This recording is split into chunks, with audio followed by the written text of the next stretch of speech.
Update news.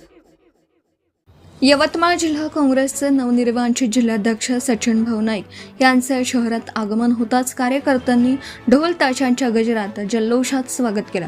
Naik यांनी शहरातील महापुरुषांच्या स्मारकांना पुष्पहार अर्पण करून अभिवादन केलं। यानंतर सेलिब्रेशन हॉल येथे आमदार बाळासाहेब मांगोळकर यांच्या जनसंपर्क कार्यालयात मुख्य स्वागत सोहळा पार पडला। पक्ष संघटना तळागाळापर्यंत पोहोचवून युवकांना मोठ्या संख्येने काँग्रेसशी जोडणारा असा निर्धार यावेळी सचिन भाऊ नाईक यांनी व्यक्त केला। याप्रसंगी आमदार बाळासाहेब मांगोळकर, संजय ठाकरे, राहुल ठाकरे, जितेंद्र मोघे, आरिज बेग, राजेंद्र गौतम पाटील यांच्यासह काँग्रेसचे अनेक वरिष्ठ पदाधिकारी आणि शेकडो कार्यकर्ते उपस्थित होते।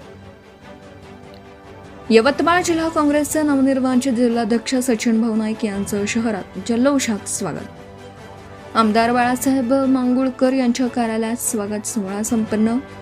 पक्ष संघटना तळागाळापर्यंत पोहोचवून युवकांना जोडण्याचा सचिन भाऊ नाईक यांचा संकल्प। प्रतिनिधी Syed Mateen. Subscribe now and press the bell icon. Never miss an update.